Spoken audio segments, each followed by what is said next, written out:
नमस्कार, श्री स्वामी समर्थ. मी अश्विनी. स्वागत आहे सर्वांचं स्वामी माऊली चॅनलमध्ये. आजच्या व्हिडिओमध्ये आपण नवरात्रीमध्ये आपल्या घटावरती जास्तीत जास्त धान्य कसे उगवेल, यासोबतच आपण जे धान्य पेरणार आहोत तर त्याची काळजी आपण कसे घ्यावी, जेणेकरून आपले जे धान्य आहे ते व्यवस्थितरित्या चांगले उगवेल आणि आपले जे धान्य उगवणार आहे तर ते भरपूर हिरवेगार आणि दाटसर असे उगवेल. कारण प्रत्येक महिलेची हीच इच्छा असते की आपण जे धान्य पेरणार आहोत, आपण जो घट बसवणार आहोत तर त्याच्या अवतीभोवती जे धान्य उगवणार आहे तर ते दाटसर आणि हिरवगार आलं पाहिजे. यासाठी प्रत्येक महिला ह्या प्रयत्न करत असतात आणि आपली अपेक्षा हीच असते की हे जे धान्य आहे हे दाटसर यावं आणि हिरवगार यावं. तर आजचा या संबंधीचाच आजचा हा व्हिडिओ आहे. तर व्हिडिओ स्किप न करता शेवटपर्यंत नक्की बघा. आणि तुम्ही जर चॅनलवरती नवीन असाल तर चॅनलला लाईक, शेअर आणि सबस्क्राईब नक्की करा. चला तर मग आजच्या व्हिडिओला आपण सुरुवात करूया. बघा, बऱ्याच ठिकाणी घटामध्ये जे धान्य आपण पेरत असतो तर ते गहू पेरत असतात आणि बऱ्याच ठिकाणी असं सुद्धा असतं की सप्तधान्य पेरले जातात आणि त्यासोबतच कुठे कुठे 9 धान्यसुद्धा पेरले जात असतात. तर आता तुमच्याकडे जी पद्धत असेल, जी प्रथा असेल त्यानुसार तुम्ही 7 धान्य पेरा किंवा मग 9 पेरा किंवा मग गहू पेरले तरी देखील चालेल. आपल्याकडे जशी पद्धत आहे त्यानुसार आपण धान्य जे आहे ते पेरायचे आहे. आता धान्य आपण 7ही घेतले, 9 घेतले आणि 1ही घेतलं जसे की गहू, तर धान्य जे आहे ते आपल्या पेरण्यावरती आहे ते कसं उगवेल. आणि त्यासोबतच सर्वात महत्त्वाचं म्हणजे आणि यासोबतच आपण जी माती घेणार आहोत तर ती सुद्धा चांगली असेल तर आपलं धान्य जे आहे ते अर्थात चांगलंच उगवणार आहे, यामध्ये काही शंका नाही. तर माती ही आपण शक्यतो भुसभुशीत अशी घ्यायची आहे. बघा, एकदम चिकट माती जी येते, काळी माती एकदम चिकट असते. तर बऱ्याच ठिकाणी बघा लाल मातीसुद्धा घेतली जाते आणि बऱ्याच ठिकाणी काळी मातीसुद्धा घेतली जाते. आता तुमच्याकडे जशी असेल त्यानुसार तुम्ही ती माती घ्या. आता ज्या वेळेस आपण घट वगैरे बाजारामध्ये घ्यायला जातो तर घटासोबत आपल्याला मातीसुद्धा मिळते. आजकाल बाजारामध्ये सर्व आपल्याला उपलब्ध होतं. तुम्ही मातीसुद्धा बाजारामध्ये घेऊ शकता. त्यासोबत आपण ज्या गौऱ्या वगैरे घेतो धूपदीपासाठी पेटवायला तर त्यासुद्धा आता बाजारामध्ये आरामात मिळतात. तर मातीसुद्धा आपल्याला मिळते. माती तुम्ही बाहेरून घ्या किंवा मग तुम्हाला इतर कुठे शेताच्या ठिकाणी मिळत असेल तुम्ही तिथून घ्या. पण माती ही आपल्याला भुसभुशीत घ्यायची आहे आणि त्यामध्ये थोडेफार खडे असू द्या.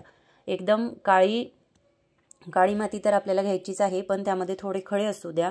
एकदम मऊ किंवा एकदम बारीक माती गाळून तुम्ही घेऊ नका, त्याच्यामध्ये थोडेफार खडे राहू द्या, जेणेकरून आपलं धान्य जे आहे ते व्यवस्थित उगवेल. बघा, माती घेतली तरी देखील चालेल किंवा मग काळी घेतली तरी देखील चालेल, पण ती थोडीफार जाडसर राहू द्या, त्याच्यामध्ये थोडे जाड खडे राहू द्या. कड माती जर घेतली तर त्यामुळे धान्य उगवायला त्रास होतो, धान्य जे आहे ते व्यवस्थित उगवत नाही. तर त्यामुळे भुसभुशीत अशीच आपल्याला माती घ्यायची आहे. तर बघा, मी खूप प्रयत्न करून अशी माती जी आहे तर ती मला मिळाली. आता तुम्हाला जर कोरडी वाळू मिळाली तर तुम्ही ती नक्की घ्या. तर अशी वाळू आपल्याला घ्यायची आहे आणि त्यानंतर तर बघा, आपण जी वाळू घेणार आहे तर ती त्यावरती सगळं अवलंबून असतं की आपलं धन जे आहे ते कसं उगवणार आहे. तर फार अगदी बारीक मातीसुद्धा घेऊ नका, थोडीफार जाड त्याच्यामध्ये खडे असतात बघा. तर तशी माती तुम्ही घ्या, जेणेकरून आपलं धन जे आहे ते व्यवस्थित उगवेल. तर बघा, माती आपल्याला बरोबर निवडून घ्यायची आहे. त्यामध्ये काही काड्या वगैरे असतील तर त्या आपल्याला काढून टाकायच्या, काही खडे वगैरे असतील जाडसर ते आपल्याला काढायचे आहे. फक्त थोडेफार बारीक प्रमाणात आपल्याला खडे जे आहे तर ते ठेवायचे आहे आणि काळी भुसभुशीत अशी माती जी आहे ती आपल्याला घ्यायची आहे. तर बघा, खाली जी आपण माती टाकणार आहे नाही तर ही थोडी अशी भुसभुशीतच आपल्याला घ्यायची आहे. मग जी एकदम प्लेन अशी माती येते ना तर ती टाकायची नाही. त्यामुळे काय होईल, आपलं जे धन आहे ते कुजून जाईल आणि मग त्याला बुरशी येते, ते खराब होतं.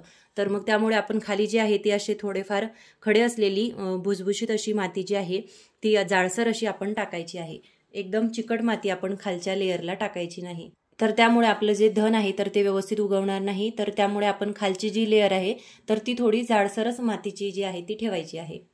आता बघा, मी याच्यामध्ये ही वाळू जी आहे माती जी आहे ती टाकून घेणार आहे. तर ही थोडीफार ओली आहे. आता तुम्हाला जर कोरडी मिळाली तर फारच चांगलं, तुम्ही कोरडी घ्या. आता मी खूप शोधली पण मला अशी थोडी ओलसरच माती मिळाली. तर आता आपल्याला ही एकच लेअर टाकायची आहे आणि त्यानंतर आपल्याला सगळी माती जी आहे ती टाकून द्यायची नाही. त्यानंतर आपल्याला धान्य टाकायचं आहे. तर इथे बघा, मी हे 7 धान्य घेतलेलं आहे. ह्याच्यामध्ये मूग आहे, ज्वारी आहे, त्यानंतर गहू आहे, तीळ आहे, हरभरा आहे आणि मका आहे. आणि तांदूळ आहे. तर अशा प्रकारचे हे मी सप्तधान्य घेतलेलं आहे. आता बऱ्याच ठिकाणी 9 धान्य घेतात किंवा मग 11 धान्यसुद्धा घेत असतात. तर तुम्हाला तुमच्याकडे जी प्रथा असेल त्यानुसार तुम्ही हे धान्य जे आहे ते घ्यायचे आहे. किंवा बऱ्याच ठिकाणी याऐवजी बऱ्याच ठिकाणी फक्त गहू देखील टाकला जातो. तर तुमच्याकडे जशी प्रथा असेल त्यानुसार तुम्ही टाका. तर बघा हे सर्व धान्य जे आहे ते मी एकत्रित करून घेते आणि त्यानंतर हे धान्य जे आहे ते आपल्याला अगदी थोडं थोडं टाकायचं आहे. एकदम आपल्याला असं वाटतं की आपण दाट टाकू तर ते दाट येईल, पण तसं होत नाही. ते बऱ्याच वेळा कुजतं किंवा मग खराब होतं.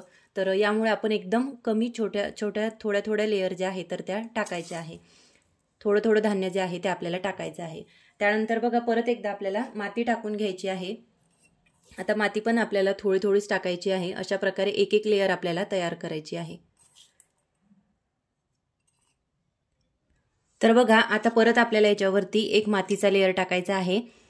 पण आहे ना आपला जर जो घट आहे तो आपण एकदम वरती सगळी माती टाकून घेतली आणि वरती जर घट ठेवला तर तो थोडासा हलण्याची शक्यता असते. त्यामुळे घट जो आहे तर तो मी ठेवून घेणार आहे आणि त्यानंतर परत एकदा मातीची लेअर टाकून घेणार आहे. त्यानंतर बघा धन जे आहे ते आपलं सुंदर दिसण्यासाठी आपल्याला मका जो आहे ना, मक्याचे दाणे आहे तर ते अशा प्रकारे उभे ठेवायचे आहे, जेणेकरून आपलं जे धन आहे तर ते अगदी छान आणि सुंदर दिसेल. तर बघा आता धान्य जे आहे ते मी टाकून घेतलं. त्यानंतर ही जी माती आहे तर ही मी टाकून घेते. बघा तुम्हाला जर कोरडी माती मिळाली तर फार चांगलं होईल, तुम्ही कोरडीच माती घ्या. आता मला थोडी ओलसर मिळाली म्हणून मग मी हीच घेतली. तर अशा प्रकारे चारही बाजूंनी आपल्याला सर्व बाजूंनी ही जी माती आहे तर ती अशा प्रकारे टाकून घ्यायची आहे. तर बघा तुम्हाला व्हिडिओमध्ये दाखवलं अगदी त्याप्रमाणे आपल्याला घटामध्ये जी धान्य आहे तर ते आपल्याला पेरायचे आहे. किंवा मग तुम्ही जे फक्त गहू पेरत असाल तर ते तुम्हाला तशाच प्रकारे पेरायचे आहे. आणि थोडाफार मका जरी टाकला तरी देखील चालेल. आता तुमच्याकडे जर एक धान्य टाकत असतील तर 1 टाका किंवा मग 7 धान्य टाकत असतील तर 7 टाका. हे बऱ्याच ठिकाणी बघा 9 धान्यसुद्धा टाकलं जातं. तर धान्य काय आपण 1 जरी टाकलं, 7 टाकले किंवा 9 जरी टाकले तरी येणार ते सारखेच असतात.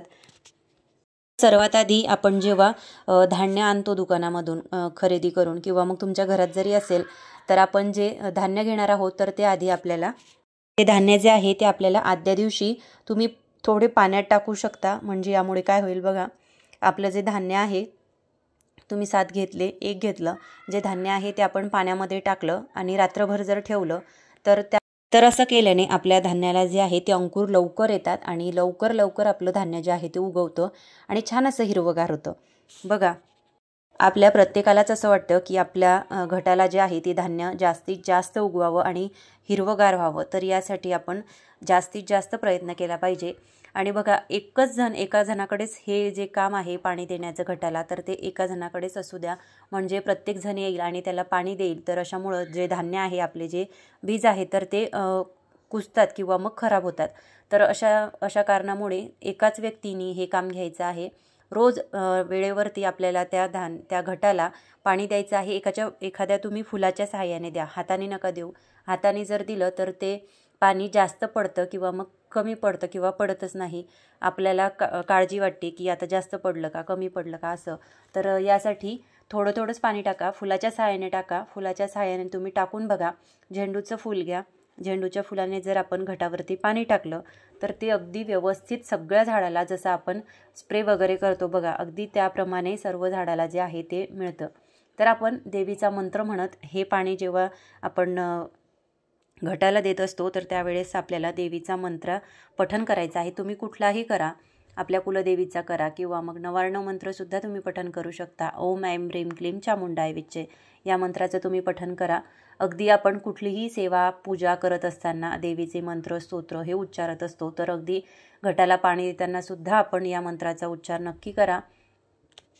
घटाला पाणी हे थोडंच द्यायचं आहे. एका फुलाच्या सहाय्याने तुम्ही दिलं तर बघा तुमच्या घटाला जे धान्य उगवेल ना तर ते अगदी हिरवगार आणि सर उगवेल आणि छान असं दिसणार आहे आपला घट.